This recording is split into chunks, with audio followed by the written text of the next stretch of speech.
Hey there, and welcome to the Think Fitness Life podcast. We're fueled by the incredible clients who inspire us every day, allowing us to elevate their health and fitness journeys. On this show, you'll gain valuable insights from top professionals, hear inspiring transformation stories, and discover the knowledge and motivation to create your own best life. Let's dive in.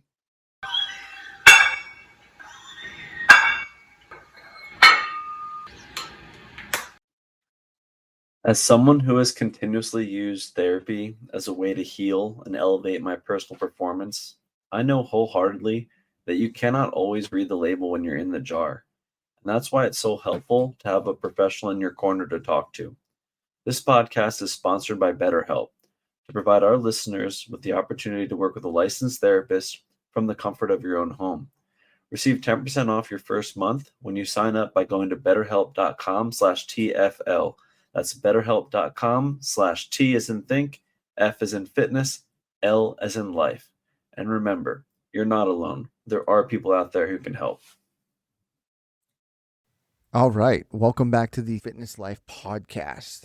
We're going to start a mini series about running, training, strength training for a runner. We're going to bring a runner on to talk about the process to build a program for a marathon, half marathon, what the training looks like, what the strength training looks like, and how we combine both aspects of strength training and marathon training, cardio training to get optimal results.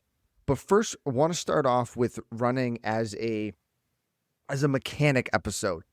If you are a runner having pain and you need to get back to running, and if you have been a runner and you have dealt with these issues, it's going to be an episode for you as well. We're trying to reach all the runners that have issues, people who could potentially have issues in the future when it comes to gait retraining and how to keep progressing.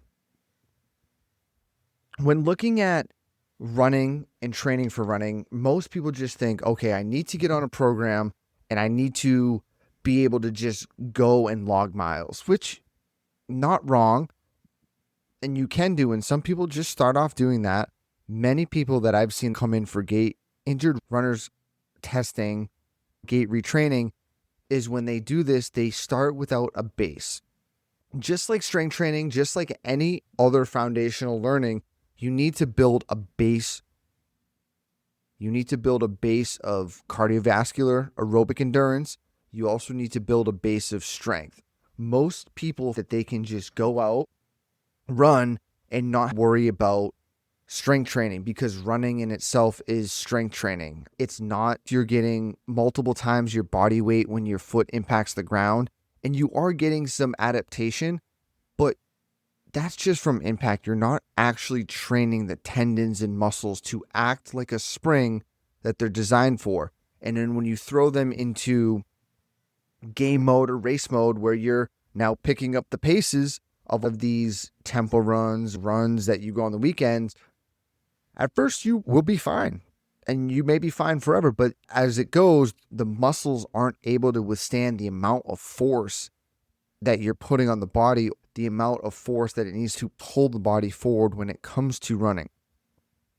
That's where strength training comes to play. The runners can hear me say strength training, it's not going to be, oh, you can't run, you just have to do strength training for 4 to 5 days. No, it's concurrent. You need to do both. You need to build a strength training program within your running program. Before we get there, we're going to talk about what can go wrong if you don't do the strength training and you start developing things such as shin splints, hip flexor tightness, knee pain, Achilles pain, all of that stuff, because that stuff is prevalent when it comes to running and even sport, but mainly talking about running in this episode. Forward gait mechanics and can apply to any athlete who is a sprinter, who runs, who plays on the field, court, foot contact on the ground. The biggest aspect of running, the most important aspect of running, forward locomotion, is the ability to control mid-stance. And if you don't have the ability to control mid-stance, things can go wrong. Now, many of you might listen and say, what is mid-stance? Mid stance is when your full foot is on the ground, all your weight is shifted over to one side of the body in half of the gait cycle. You're halfway through the gait cycle. You have heel strike, mid stance, and toe off, and the leg swings. Mid stance is when that foot is flat on the ground and when we are supported and stabilized. It's going to also happen in walking too. The ability to control mid stance is the most important thing that we want to start with when it comes to running mechanics, because that allows us to pass through and allows the legs to swing, the hips to rotate, the upper body to rotate, the arms to swing, all in the right time. And if we don't have the right timing, that's when the system will start creating its own patterns to create a timing just to get you forward. That's when you'll feel tension start to come. You'll get shin splints, hip flexors, low back, you name it, the body will adapt to it. When looking at the gait cycle, you have multiple phases. We're in single leg support phase, and that single leg support is mid stance, is when that leg on the floor is in control. And seen 12 to 31% of the gait cycle. The legs rotate forward over the supporting foot, creating a second rocker motion and this allows the forward progression of gait. Then we get into terminal stance, late stance to push off. The whole time the foot is on the floor, we can call that mid stance. When the heel is about to heel strike, we'll call it early mid stance, full foot on the floor, mid stance, and then late mid stance is almost to push off. That phase of the gait cycle is the most important for runners. And because as humans, we have a harder time adducting and creating internal rotation just from our upright posture in our design. We get more into a externally rotated extension based system, which then limits the amount of internal rotation in mid stance that we can create. Mid stance equals pronation, internal rotation. The opposite, external rotation, is more for push off, toe off, leg swing. And it varies all 2 degrees, but without going too in depth, that is what we're looking at. The ability to own mid stance is the ability to pronate, internally rotate, and support standing on one leg. What we do to test that is a simple side lying test. You can do this at home. You just lie on your side, knees bent, knees are coming up towards the chest, and that top leg is going to extend up and back, and rotate a little bit, and then allow the leg to relax. And as that leg relaxes, can you get that leg to drop down, adduct towards the floor without feeling muscle tension, getting stuck, the knee coming forward? The simple adduction drop test. That is going to tell us the ability for the pelvises to adduct and internally rotate to allow us to access mid stance.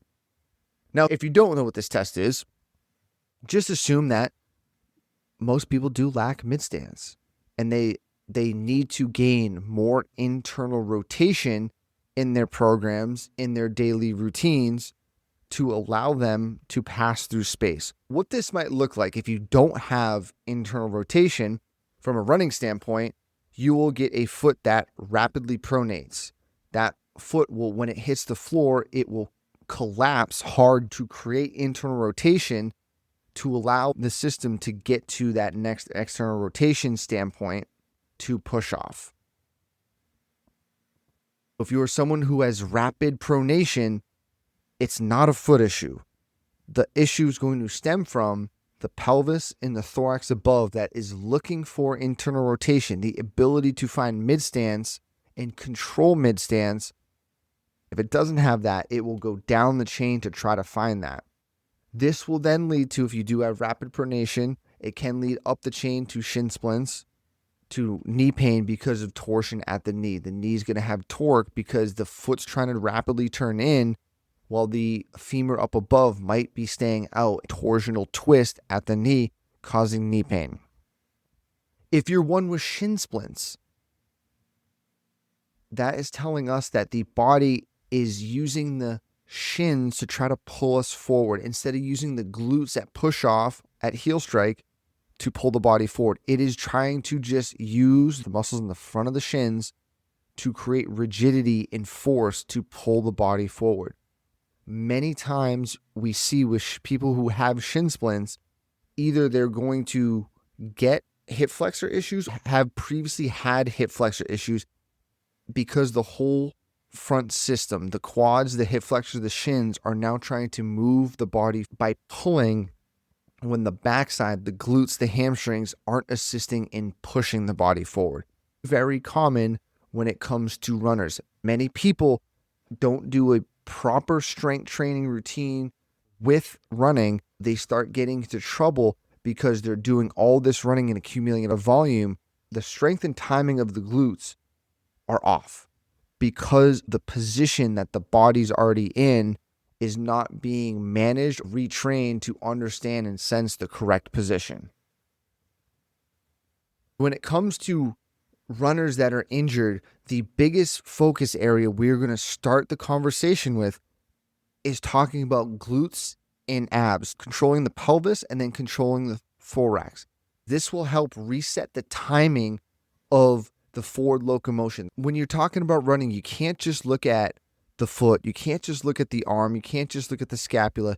You have to look at everything: chest wall, arm, scapula, vision, vestibular system, foot, all as one unit working together. When we get many runners on a treadmill and on the camera, we will see that they find mid stance earlier than the upper body does. The upper body seems to be delayed when pulling into mid stance. Well known, if you've ever had a gait assessment, overstep means that the foot is out in front of the body further and it's hitting in contact and you're almost overstriding. Now, I look at an overstep as that leg getting out in front of the body on purpose. And why is that leg coming out in front on purpose? If we go by our upright human tendency to have a slight anterior pelvic tilt, a lumbar curve of the spine, our center of mass might be shifted a little bit forward. And now when we're running, especially at higher frequencies, that brain is telling that leg, you need to get out in front sooner because this pelvis is already tipped forward in going forward. The brain's telling the foot and the leg, you need to be out in front. I don't feel like I'm going to fall over. This could be due to the sense of not having support and strength on and during ground contact time, that you're not getting the adequate sequencing of the glute pushing, the hip flexor pulling at the right time. The brain's going to say, I need more support. Let's put this leg out in front to make sure we don't fall forward. We're looking at the overstep, then we look at where the thorax, the upper body, is in relationship to the pelvis. If the leg is out in front, it's usually going to say the pelvis is tipped forward and the leg is out in front. The upper body is chasing the lower body. If you slow it down and hit pause on a video, most of the time the knee is out in front of the rib cage, the head and chest. We're now in an orientation where the body is moving forward faster on the bottom half rather than the top half. That's a timing issue that we want to fix. If my bottom half's in front and my top half's behind, how do we fix it? Many think we need to pull the legs back. But in my experience, we want to pull the body forward first. We want to get the thorax, the chest, to understand what it feels like to be brought forward via the abdominals. That will help align the system. And it's going to be addressed when we get into the training of what exercises to pick, what are the right modalities, and how to pick those right exercises. Because you could pick a right exercise and perform it wrong and lead to the same exact timing that you're stuck in right now. Now we're going to look at the posterior chain. And when I talk to runners, there's one muscle that is very, very important, the glute max. We have them on both sides, left glute max, right glute max. The glute max is a pusher muscle. It is going to push the pelvis forward for push off, but during mid stance, it also is a hip extender, a pelvis extender. It's going to pull that pelvis underneath to gain mid stance. Many people look at the glute and they just think that, oh, it's an external rotation muscle. It's going to turn my hips and legs out to the side. Wrong.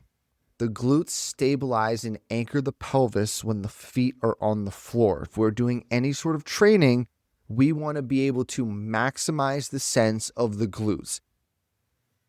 Another common issue you see with runners is leg whip, arm whip. If you are running or you have seen yourself videotaped if you ever have been taped running, you're going to notice this in your body trying to access internal rotation by rotating a leg out to the side and then pulling it back in. The body is trying to gain internal rotation via an arm or leg that's trying to guide rib cages, pelvises. If you haven't done the test and you haven't tested, it's okay not to know. It's a sign that the body is saying, hey, we're trying to gain internal rotation for mid stance, set the body up for internal rotation at mid stance to gain some leverage for push off. That's all that it means. There's no tight muscles that are creating it. When many look at these issues, they're thinking there's a tight muscle that's causing this issue. But you have to look deeper. What is causing that muscle to become tight? We're a system of tensegrity. Muscles, tendons are connected to bones, and they're all connected through fascia. Everything's connected in this human system. It's not just the action of one muscle getting tight for no reason. The muscle's usually getting tight because the position of the system is off. The position of a moving system is off. I don't want people that there's a muscle causing pain, but they're also causing the motion. And if you just train the muscle to become stronger, it's going to go away. You want to repattern and reposition yourself to allow optimal function and optimal timing, where we start the conversation of how to properly set a strength training program and how to properly strength train when it comes to gait mechanics. All right, a quick step aside to hear from one of our sponsors. If you're looking to improve your nutrition game and get to those goals, Advanced Molecular Labs is dedicated to top quality supplements, whether it's for performance, recovery, sleep, or weight loss. They create supplements based on the latest scientific research. Many people have a supplement shelf in their kitchen, and just like us, we want it to be the best quality products that can support overall health each day. Check out advancedmolecularlabs.com and start getting your nutrition right. Use the code TFL35 for 35% off. And that's going to look like training like an athlete. When it comes to gait retraining and strength training, you're going to have your basic exercises. Anyone can go out and find squats, lunges, isometric holds. It's really about the positioning. We're going to take a very basic exercise that I like to use with all runners and all gait retrainings to initially sense and feel what you're doing. We're going to give you this. You can try this at home. Try this before run. If your basic wall sit, you're going to go about a quarter squat down the wall, back against the wall. Now, naturally on a wall sit, you just sit down, push your back against the wall and hold. But now we're going to bring in a little more sense to your world. A little bit more thinking has to go on in muscle activation. You're going to squat down about halfway. Arms are going to reach forward and you're going to press your lower back into the wall. Many people will have a difficult time with this because they're not used to moving their spine, especially their lower thoracic spine and lumbar spine, into more of a flexion state, pressing against the wall. The upper back is going to come off the wall. The mid to lower back is going to stay flat against the wall. Your feet are going to be about 10 inches away from the wall. If you feel the need to go feet further out, that is going to be an indication that your body can't handle the position. Let's go back to the overstep conversation. If your feet want to go further out away from the wall, that's an indication that your brain is telling you that it wants your feet further out in front for support. Be very careful when you do a wall sit that your feet don't come too far away from your center of mass. Your center of mass are right underneath you, about 10 inches away from the wall, because if not, you're just going to be using the legs to push back against the wall, defeating the purpose of the wall sit exercise and actually getting the right training of the glutes and quads. We have feet about 10 inches away from the wall, lower backs pressed into the wall. We are now going to perform a pelvic tilt. Tuck your butt underneath and scoop your tailbone off the wall. It's going to be hard for people who have a difficult time scooping the tailbone. You're going to activate the deep glute muscles for mid-stance control when we're on 2 feet. This exercise is training mid-stance when 2 feet are on the floor. If you can tuck your hips under and get your tailbone to tuck off the wall, you are then going to inhale, exhale, squeeze your knees towards each other. If you have a towel roll or ball, put a ball between your thighs and squeeze that. You should feel your inner thighs adductors. As you exhale, you're going to pull the chest forward and you'll feel those abdominals engage with the glutes and adductors. You'll also feel muscles on the front of the thigh engage. In this position, if you feel like your feet are coming off, your heels are coming off, that's another indication that we need to get more system training and you need to get more hips tucked under and more abs on. It's a squat pattern, but your hips are tucked underneath. Your glutes are maximizing hip extension and training internal rotation, adductors for your brain to sense when you're upright. If you have a hard time performing that wall sit, that is a big indication that you need to work more internal rotation in mid-stance exercises into your program. All those cues that we went over, hips tucked under, chest coming forward, exhale, abs staying tight, lower body exercises need to train your squats, your split squats. If you do a split squat and your pelvis is turned open and your back is arched, you're not going to be training the glutes. You'll just train the front side mechanics, quads and hip flexors to become even stronger, which is not a bad thing, but we don't want them to be strong during mid stance. We want them to be strong during late stance to push off. That's when they can activate. It's all about timing.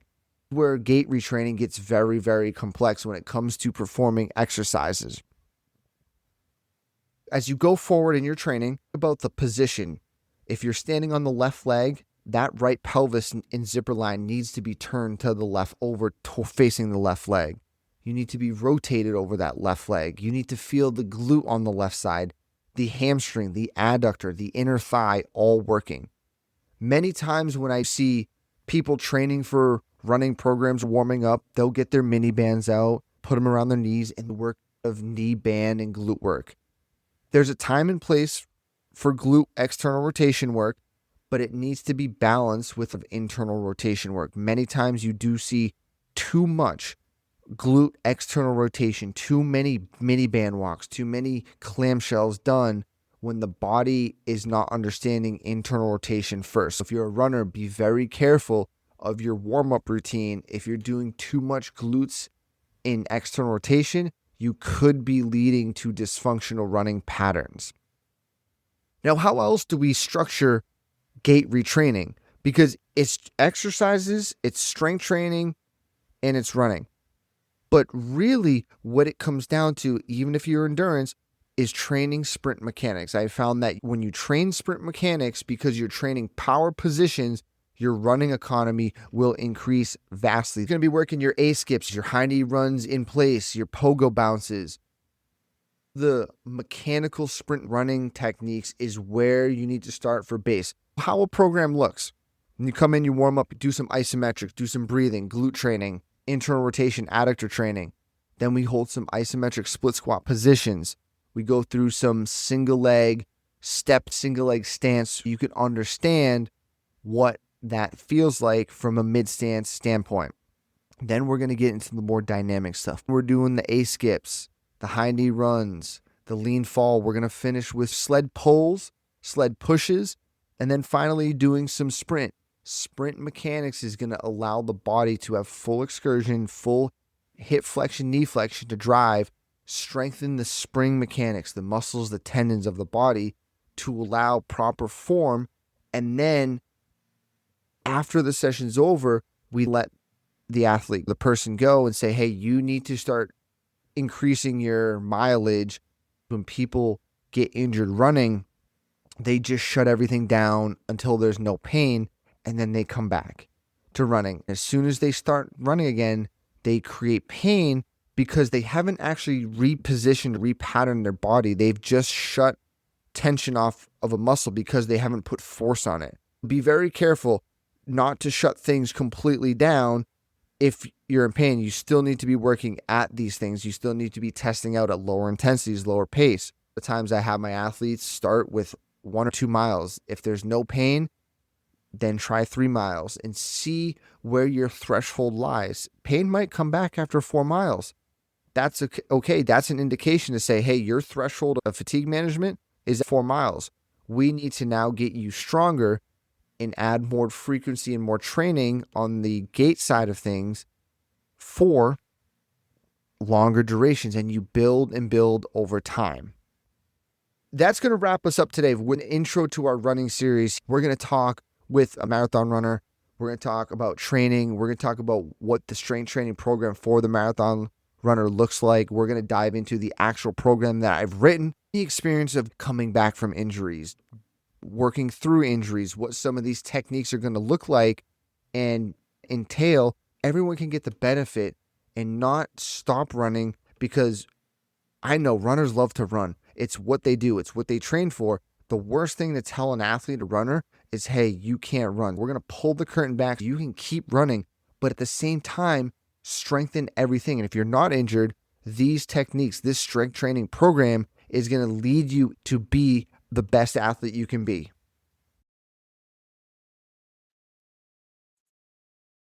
Matt Gluckman and Eric Menchie here from Think Fitness Life. Our entire careers have been dedicated to fitness, particularly how the mind helps the body. We've been around gyms and nutrition strategies for 25 plus years collectively, and nothing harms or helps better than your own mind, untrained or trained. Pushing beyond your limits, overcoming whatever's thrown your way, and making the decision to show up day in and day out as a lifestyle takes more soul than sand.